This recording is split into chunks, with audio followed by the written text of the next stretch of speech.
우리 부모님들, 여러분 자식 키우는 것 쉽지 않으시지요? 자식 키우는 게 쉽지가 않습니다. 자녀 양육이 쉽지 않다는 것은 모든 부모님들의 똑같은 마음일 겁니다. 김집사네 아들은 말도 잘 듣고 공부도 잘하고, 그런데 이놈의 왼수는 누굴 닮아서 도대체 이렇게 속을 썩이나, 내가 자식 보기 지지료도 없지, 이런 생각을 하시는 분이 어쩌다 한 분 계실지 모르겠는데, 여러분 아닙니다. 제가 이렇게 가정들 신방에 보니까 자식 양육 쉽게 하는 가정은 아무도 없어요. 다 자녀 양육하는 것이 만만치 않습니다. 어린아이는 어린아이대로, 청소년은 청소년대로, 장성한 자녀도 어려움이 다 있더라고요. 그래서 문제 없고 어려움 없는 가정은 하나도 없다. 저희 가정도 사실 마찬가지인데, 이제 많은 분들이 저희 두 딸이 둥글둥글하게 생겼잖아요. 그리고 착하고 순하게 보여서 저희는 어려움 없이 쉽게 키웠을 것이라 이렇게 생각하시는데요, 사실은 그렇지는 않습니다. 제가 아직도 기억하는데요, 저희 큰딸이 말레이시아에 있을 때 사춘기가 왔습니다. 그때 그 눈빛을 아직도 생생하게 기억합니다. 집에 오자마자 방문 쾅 닫고 들어가는데 그 눈에서 레이저가 나와요. 레이저가 나와요.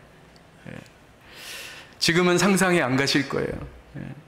저희 이제 집에 사정이 있어서 그 혜린이의 학교를 전학을 가야만 했습니다. 본인이 원해서 간 게 아니라 저희가 강제로 이제 전학을 시킨 거죠. 새로운 학교에 갔는데 엄청나게 스트레스를 받았어요. 이름은 국제학교인데 거의 이제 대부분이 중국계 말레이시안 아이들이었어요. 한국 사람은 하나도 없었습니다. 그런데 반에서 저희 딸을 왕따를 시키는 거예요. 친구들이 모였는데 영어를 써야 되거든요. 근데 영어를 쓰지 않고 지들끼리 중국말로 이야기를 하는 겁니다. 이 아이를 이제 딸을 시키려고 그러는 거예요. 그러니까 왕따를 당하면서 얼마나 힘들었겠어요. 그래서 집에 돌아오면 매일 우는 거예요. 옛날 학교를 그리워하면서. 그런데 거기다가 사춘기까지 겹쳤습니다. 그래서 그렇게 힘든 학교 생활을 하다가 너무 스트레스를 받았는지 급성 맹장염이 왔어요. 해외에서 수술 받는다는 게 쉽지 않거든요. 그래서 갑자기 수술까지 받았습니다. 저희 아내는 그런 딸의 수술 상처를 보고 졸도를 했어요. 졸도를 했어요. 기절을 했습니다. 그때 제가 이제 알았는데, 엄마들은 자녀가 아프면 다 자기 탓이라고 생각을 하는 거예요. 나 때문에 아이가 아프다, 이런 생각을 한다는 것을 제가 그때 알았어요. 그래서 제가 지금 말씀드리는 건 뭐냐, 어떤 가정도 자녀 양육을 그냥 쉽게 설렁설렁하는 가정은 없다. 다 어려움이 각자 나름대로 있다는 것입니다. 여러분, 왜 이렇게 자녀를 키우는 것이 만만치 않을까요? 쉽지 않을까요? 여러 가지 이유가 있겠지만 가장 직접적인 원인은 자녀들이 부모 말을 잘 듣지 않는다는 겁니다. 자녀들이 한결같이 부모 말을 잘 듣는다면 자녀 양육이 수월하겠죠. 그런데 자녀들이 말을 듣지 않아요. 부모에게 순종하기보다는 뭐라고 해요? 내가 알아서 할게. 잔소리 좀 그만해.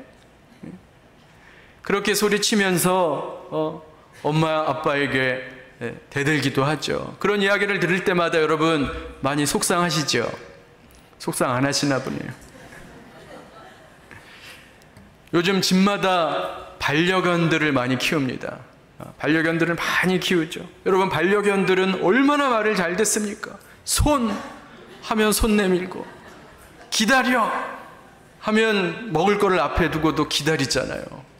조금만 훈련시키면 기가 막히게 말을 잘 듣습니다. 이렇게 반려견은 말을 잘 듣는데 내가 배 아파서 낳은 내 새끼는 왜 이렇게 말을 안 듣는가? 여러분 그 이유 아세요? 왜 그런지? 이유가 있습니다. 자식은 하나님의 형상을 닮았고 동물은 하나님의 형상이 없기 때문에 그런 거예요. 다른 말로 하면 동물은 자유의지가 없습니다. 그러나 사람은, 우리의 자녀들은 하나님의 형상을 닮은 자유의지를 갖고 있는 거예요. 사람에게만 하나님이 주신 자유의지가 있는 겁니다.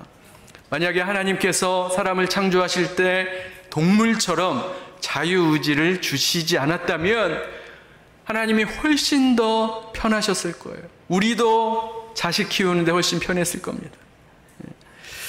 왜냐하면 말하는 대로 다 순종하니까요. 그런데 하나님은 그런 것을 원하지 않으셨던 거예요. 왜 그렇습니까? 그것은 주종 관계지요.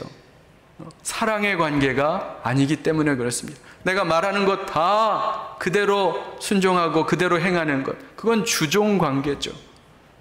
근데 하나님은 그런 관계가 아니라 사랑의 관계를 원하셨던 겁니다. 여러분, 사랑이라는, 우리가 지금 사랑에 대해서 고린도전서 13장 사랑장을 배우고 있는데요, 사랑에는 아주 중요한 대전제가 있습니다. 그건 뭐냐? 사랑은 반드시 자발적이어야 한다는 거예요. 사랑은 반드시 자발적이어야 돼요. 스스로 내가 원해서 이루어지는 것이 사랑의 관계입니다. 사랑은 강요로, 억지로 되는 것이 아니라는 거예요. 그래서 하나님이 우리에게 주신 바로 그 자유의지 때문에, 그 자유 때문에 사실 자녀 양육이 어려운 거예요. 아이러니하죠? 여러분, 우리 부모는 자녀를 사랑으로 양육해야 합니다. 자, 그런데 사랑은 강제로, 억지로 대하지 않는 거예요. 그렇기 때문에 거기에는 많은 시간이 필요합니다. 많은 인내와 기다림이 필요한 거예요. 우리가 잘 아는 우화가 있지요. 햇님과 구름의 이야기. 한 나그네가 길을 걷고 있습니다. 그래서 햇님과 구름이 내기를 하죠. 저 나그네의 겉옷을 누가 벗길 수 있나. 그래서 내기를 합니다. 구름이 먼저 시도를 하죠. 있는 힘껏 바람을 세게 불어요. 그런데 바람을 불면 불수록 나그네는 그 겉옷을 더 여미고 꼭 붙들고 지나갑니다. 아무리 바람을 세게 불어도 옷을 벗길 수가 없는 거예요. 이번엔 햇님의 차례죠. 햇님은 서서히 따뜻한 빛을 비춰줘요. 빛을 비춰주니까 나그네 몸이 더워지고 땀이 나면서 나그네가 스스로 겉옷을 벗었습니다. 여러분, 이게 바로 사랑이라는 거예요. 사랑은 억지로 되는 게 아니고 자발적으로 스스로 가능한 것입니다. 물론 여기서 우리가 꼭 기억해야 할 것이 한 가지 있습니다. 자녀 양육에는 타이밍이 매우 중요합니다. 자아가 형성되어져 가는 어린 시기에는 여러분, 안 되는 것은 확실히 안 되고 되는 것은 되고 훈육을 제대로 해야 합니다. 그리고 이제 자아가 거의 완성되어져 가는 청년기 또 청소년기에는 부모가 참고 기다려주는 인내가 필요한 거예요. 그런데 문제는 오늘날 많은 부모들이 반대로 하고 있다는 겁니다. 어릴 때는 아이들 마음대로 하도록 내버려둬요. 그러다가 고학년이 되면 그때 붙들고 강제로, 억지로 이런 일을 하는 것을 보게 됩니다. 우리나라의 어떤 잘못된 교육의 구조적인 문제이기도 합니다만, 그러니까 고학년이 될수록 우리가 참아주고 기다리고 오히려 자유를 더 줘야 되는데 반대가 되고 있는 거예요. 초등학교 때는 마음대로 내버려뒀다가 중고등학교 이제 입시 다가오니까 붙들고 강제로 앉혀놓고 이런 자녀 양육의 모습이 되어져 가고 있다는 거예요. 여러분, 어렸을 때는 오히려 아직 자아가 덜 형성되었을 때 인성과 예절을 훈육하셔야 돼요. 그러나 이제 머리가 컸다면 자아가 거의 다 커졌다면 그때는 참고 기다리고 인내하고 많은 시간이 필요하다는 것을 여러분 꼭 기억하시기 바랍니다. 하나님은 우리를 폭력과 강요로 대하시지 않습니다. 오직 사랑과 믿음으로 대하셨어요. 우리가 스스로 자발적으로 하나님의 말씀에 순종하고 반응하기를 하나님은 원하시는 겁니다. 그것을 우리가 아가페라고 얘기하는 거예요. 여러분 잘 아시죠? 아가페. 이 고린도전서 13장에 나오는 사랑은 오래 참고 할 때 그 사랑이 바로 아가페를 말해요. 아가파오라고 말합니다. 그래서 여러분 정말로 자녀를 잘 키우시고 싶으시죠? 그렇다면 하나님께 사랑을 배우셔야 합니다. 오늘 말씀을 통해 아가페 사랑이란 과연 어떤 사랑인가? 오늘 이제 사랑 시리즈 마지막인데 한번 살펴보도록 하겠습니다. 오늘 7절 중심으로 볼 텐데요. 우리 7절 다시 한번 같이 읽겠습니다. 자, 시작. 모든 것을 참으며 모든 것을 믿으며 모든 것을 바라며 모든 것을 견디느니라. 하나님의 사랑, 아가페 사랑은 먼저 첫 번째로 허물을 덮어주는 것이다. 여기 보면 모든 것을 참으며 라고 되어 있죠. 여기 참는다는 말의 원뜻이 덮는다라는 뜻입니다. 덮는다. 사랑은 덮는다는 거예요. 그걸 뭘 덮어주나? 우리 베드로전서 4장 8절 잘 아는 말씀인데 이것도 함께 읽겠습니다. 자, 시작. 무엇보다도 뜨겁게 서로 사랑할지니 사랑은 많은 허물을 덮느니라. 사랑은 뭐를 덮어요? 허물을 덮는다. 허물을 덮는 거예요. 지금 이 말을 누가 남겼습니까? 베드로 전서예요. 그럼 누가 남겼어요? 베드로죠. 베드로가 한 말이에요. 그런데 이 말이 그냥 교리적이고 이론적인 말이 아닙니다. 베드로의 간증과 경험이 담겨 있는 신앙 고백이에요. 여러분, 베드로가 예수님을 몇 번 부인했습니까? 3번 부인했죠. 예수님을 부인하는데 3번이나 부인하면서 예수님을 욕하고 저주까지 했습니다. 그리고 3번째 부인할 때는 그 제사장의 뜰에서 신문 받고 계시던 예수님과 베드로의 눈이 마주쳤어요. 예수님을 지금 욕하고 저주하는데 예수님과 눈이 마주쳤어요. 여러분 생각해 보십시오. 베드로가 어떤 사람입니까? 나는 죽어도 예수님 배반하지 않고 끝까지 예수님과 함께 하겠다 장담했던 사람인데 그가 사람들 앞에서 지금 예수님을 욕하고 저주하고 있었던 거예요. 그런데 예수님과 눈이 마주쳤어요. 베드로의 심정이 어땠을까요? 아마 심장이 멎을 듯 했을 겁니다. 얼마나 창피하고 얼마나 비참했을까요? 그때 예수님이 예언한 대로 닭이 웁니다. 그 닭의 울음소리를 듣고 베드로가 통곡을 하죠. 오열을 합니다. 자신의 한심한 모습에 얼마나 낙심했을까? 우리는 말씀을 통해 알 수 있어요. 자신의 허물에 대한 죄책감이 너무 커서 베드로는 예수님이 부활하신 후에도 크게 기뻐하지를 못합니다. 왜냐하면 그 죄책감이 너무 큰 거예요. 그렇게 말이 많던 베드로가, 복음서에 보면 제일 말을 많이 하는 게 베드로예요. 그렇게 말이 많은 베드로가 예수님, 부활하신 예수님이 오셨는데도 한마디도 말을 못해요. 한마디도 말을 못합니다. 결국 베드로는 그 제자의 사명을 포기하고 본업으로 돌아가서 어부로서 고기잡이를 합니다. 갈릴리 바다에서.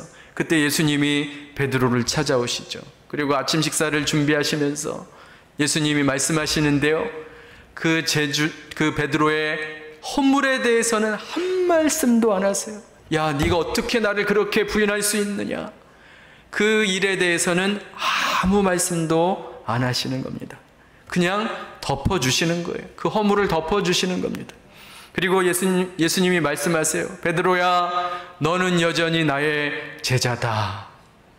베드로야, 나는 여전히 너를 사랑한다. 그 말씀을 예수님이 전해주시는 겁니다. 여러분, 이것이 우리의 허물을 덮어주시는 예수님의 사랑인 줄로 믿습니다. 우리도 그런 사랑을 받았죠. 저도 마찬가지인데 저는 예수님을 인격적으로 만나기 전에 그냥 종교 생활만 했습니다. 제가 대학교 2학년 때 그때 예수님을 만났는데 그 전에는 그냥 종교 생활만 했어요. 저희 아버지가 목사님이거든요. 저희 아버지가 늦게 목회자가 되셨는데 졸지에 어느 날 갑자기 제가 목사 아들이 된 거예요. 너무 싫었어요. 그래서 목사 아들이었지만 그게 너무 싫어서 세상 친구들과 어울려서 술 먹고 담배 피고 그리고 놀러 다니고 그랬습니다. 그렇다고 제가 대놓고 아버지한테 대들지는 못했어요. 얼굴에 똥칠하고 싶은 마음은 없었습니다. 그래서 교회는 억지로 나가고 봉사도 억지로 했는데요.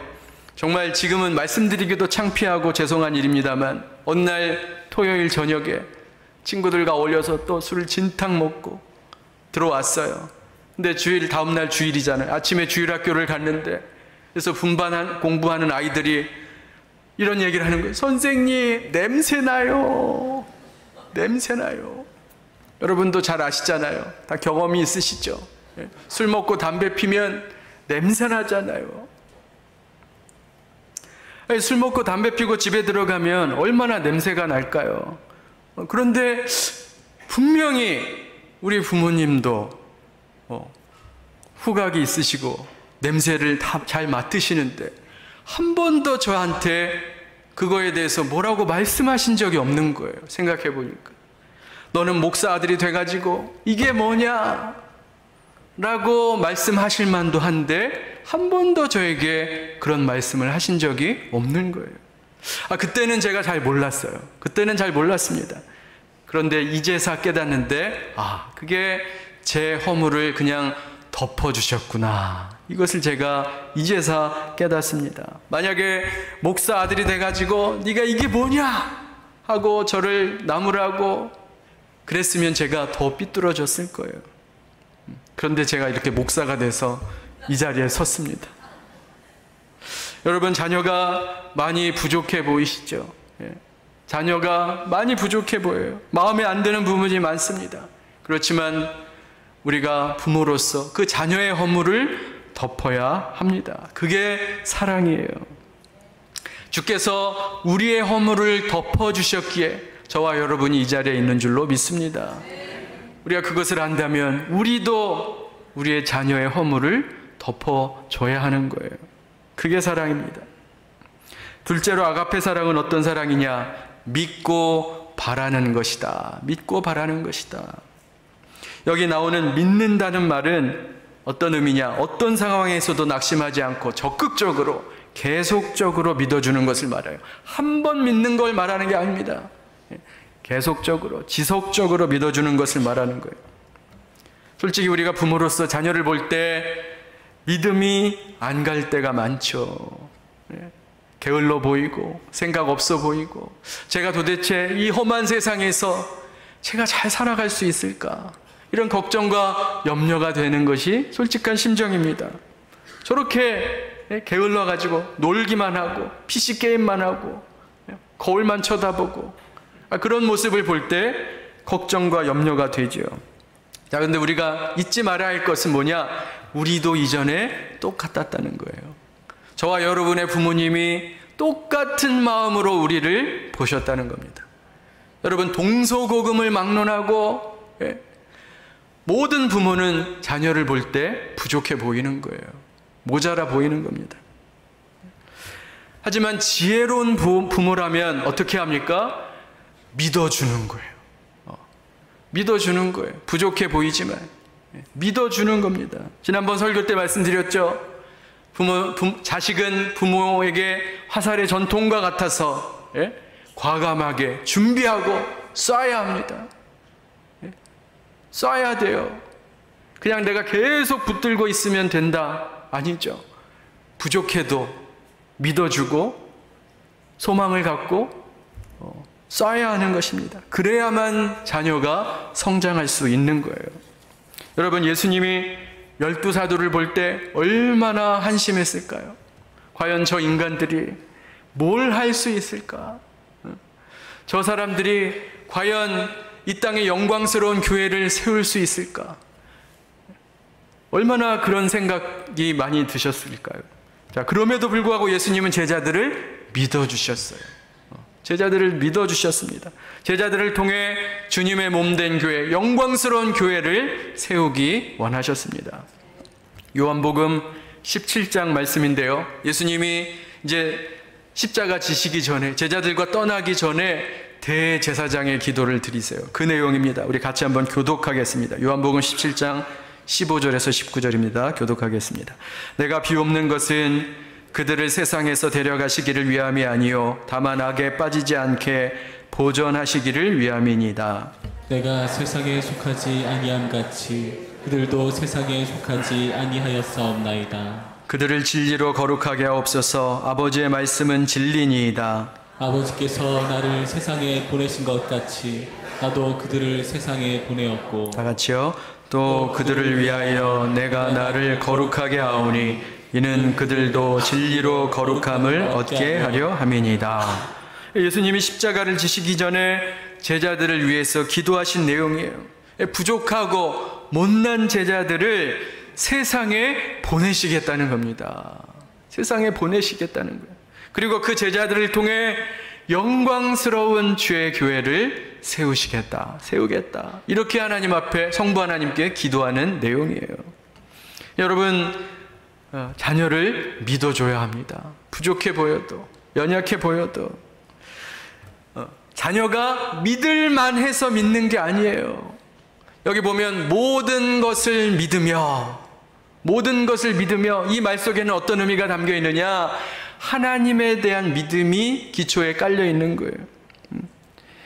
모든 것을 믿는다는 말에는 우리 삶의 모든 것의 배움, 특별히 우리 자녀들의 인생의 그 뒤에는 하나님의 손길이 있다는 것을 믿는 확신입니다. 그러니까 자녀가 믿을 만해서 믿는 게 아니고 그 자녀의 인생을 붙드시는 하나님을 믿기 때문에 우리가 믿어주는 거예요. 내 자식을 나보다 더 잘하시는 하나님께서 저와 여러분의 자녀들을 인도하시는 줄로 믿으시기 바랍니다. 그래서 우리는 하나님을 믿는 믿음 안에서 자녀의 미래를 바라보는 거예요. 그 믿음 안에서 자녀의 미래를 바라는 겁니다. 제가 좋아하는 복음송의 요게벳의 노래라는 노래가 있어요. 그게 뭐냐면 이제 모세의 어머니가, 모세의 부모가 이 100일밖에 안 된 모세를 이제 어쩔 수 없이 떠나보내야 돼요. 그래서 갈대 상자에다가 역청을 바르고 100일밖에 안 된 모세를 눕히고 나일 강물에 떠나보내는 장면입니다.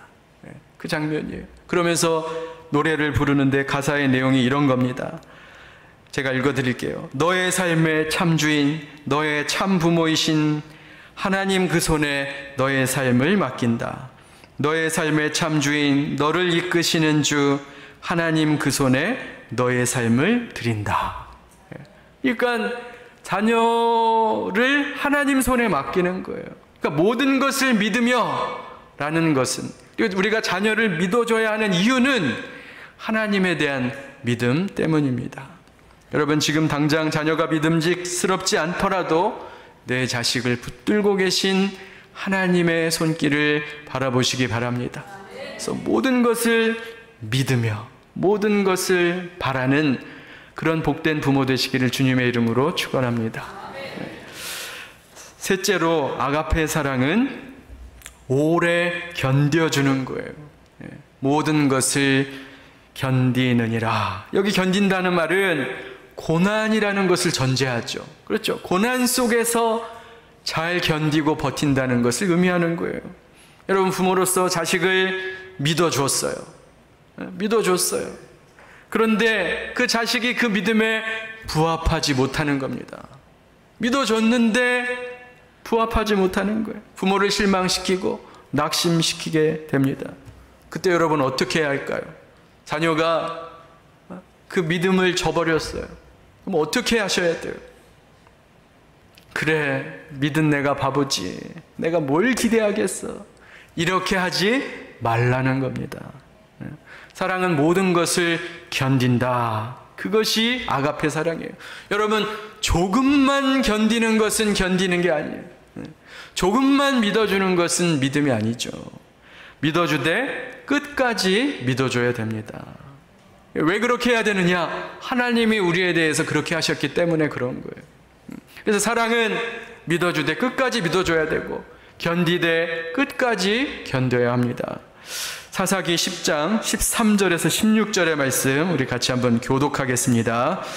너희가 나를 바라고 다른 신들을 섬기니 그러므로 내가 다시는 너희를 구원하지 아니하리라. 가서 너희가 택한 신들에게 부르짖어 너희의 환난 때에 그들이 너희를 구원하게 하라 하신지라. 이스라엘 자손이 여호와께 여쭈되 우리가 범죄하여 싸우니 주께서 보시기에 좋은 대로 우리에게 행하시려니와 오직 주께 구하옵나니 오늘 우리를 건져내옵소서 하고, 자기 가운데에서 이방인 신들을 제하여 버리고 여호와를 섬김에 여호와께서 이스라엘의 곤고로 말미암아 마음에 근심하시니라. 이게 무슨 내용이냐면 이스라엘 사사 시대입니다. 이스라엘 백성이 하나님을 믿는 백성이었는데 하나님을 배신하고 다른 신을 섬기고 우상 숭배를 한 거예요.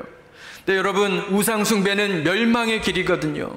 하나님이 그냥 내버려 두실 수가 없었어요. 그래서 이스라엘 백성을 징계하셨습니다. 다른 이방 민족을 들어서 이스라엘 민족을 징계하셨어요. 그러니까 징계를 하니까, 매를 맞으니까 이스라엘 백성들이 비명을 지르죠. 하나님 잘못했습니다. 저희들 구원해 주십시오. 구원해 주십시오. 도와주십시오. 이렇게 하나님께 부르짖은 거예요. 그러면 그 부르짖음을 들으시고 하나님이 또 그 징계를 풀어주셨어요. 구원해 주셨습니다. 자, 그런데 문제는 뭐냐? 또 이스라엘 백성이 얼마 지나지 않아서 똑같은 죄를 짓는 거예요. 또 우상 숭배를 합니다. 또 다른 신을 섬겨요. 그럼 하나님은 그게 멸망의 길이니까 내버려 두실 수가 없죠. 또 징계를 하세요. 근데 또다시 이스라엘 백성이 구원해달라고 요청하죠. 그러면 하나님이 사사, 여러분 잘 아시는 기드온, 입다 같은 사사를 보내서 이스라엘 백성을 구원해 주신 겁니다. 근데 이게 계속 반복되는 거예요. 몇 번이 반복되는가? 사사기에 보니까 사사기에 기록된 것만 8번이에요. 8번이 반복되는 겁니다. 여러분 생각해 보세요.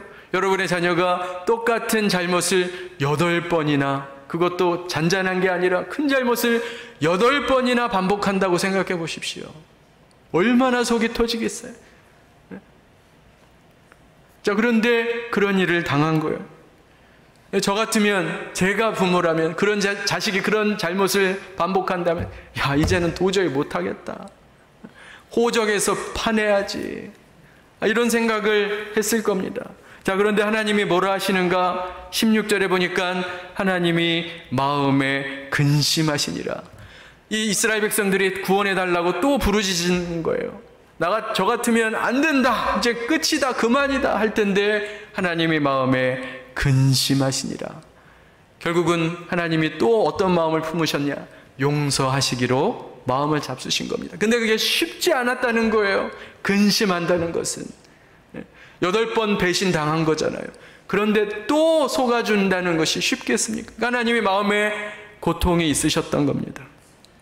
여러분, 자녀가 똑같은 실수를 반복하더라도, 그게 우리를 힘들게 하더라도 끝까지 견디는 것이, 그것이 하나님의 사랑인 줄로 믿습니다. 그게 아가페 사랑이에요.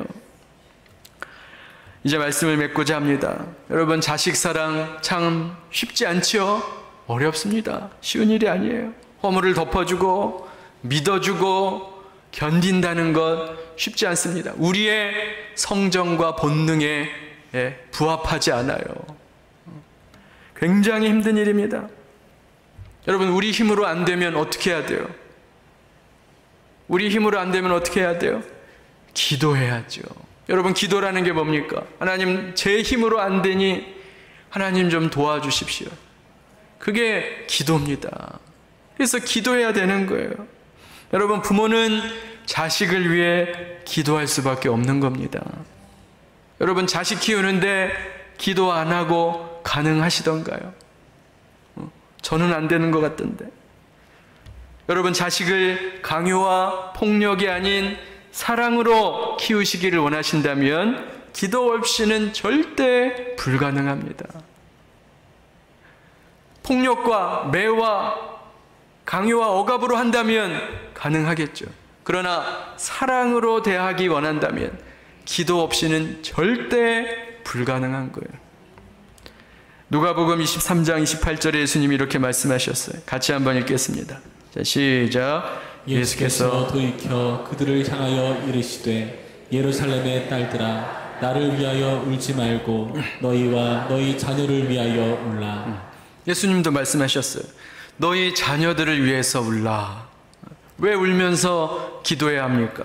자녀를 키우는데 내 힘과 능력이 너무 부족한 거예요. 내 힘으로는 안 되니까. 그래서 예수님께 간구하면서 울면서 기도하는 겁니다. 여러분, 부모로서 한계를 느낄 때가 있어요. 말 안 듣는 자녀를 볼 때 내가 감당이 안 될 때가 있습니다. 자녀의 현재 모습을 보면 낙심이 되고 괴로울 때가 있죠. 그리고 무엇보다도 내 안에 사랑이 부족하다는 것을 우리가 깨닫게 됩니다. 그렇기 때문에 우리가 기도해야 되는 거예요. 그래서 자녀를 위해서 울면서 기도하라. 주께서 말씀하셨습니다. 우리는 기도해야 됩니다. 주여, 내가 정말 아가페 사랑으로 모든 것을 덮어주고 믿어주고 견뎌야 하는데 저에게 그럴 힘이 없습니다. 하나님, 저에게 힘을 주옵소서. 성령님, 나에게 힘을 주옵소서. 여러분, 새벽에 나와서 기도하시기 바랍니다. 금요 기도에 나오셔서 기도하시기 바랍니다. 지금은 자녀들을 위해서 울면서 기도해야 할 때인 줄로 믿습니다. 간절히 부르짖을 때예요. 여러분 보세요. 이 세상의 문화가 얼마나 악해지는지. 우리 자녀들을 미혹하고 넘어뜨리고 믿음에서 떠나게 하려고 하는 사탄 마귀의 괴계가 얼마나 강력해지고 있는지 우리는 분명히 봐야 합니다. 그냥 맹놓고 있어서는 안 되는 거예요. 그래서 우리가 정말 기도해야 될 때이고 간절히 부르짖을 때입니다. 바라기는 여기 계신 우리 모든 부모님들, 오늘 이 사랑, 하나님의 사랑을 잘 배우셔서 우리 자녀들에 대해서 허물을 덮어주고 믿어주고 견디는 그 하나님의 사랑을 잘 배우셔서 저와 여러분의 가정, 우리 부천평안교회 모든 가정들이 믿음의 가정으로 든든히 세워져 가기를 주님의 이름으로 축원합니다.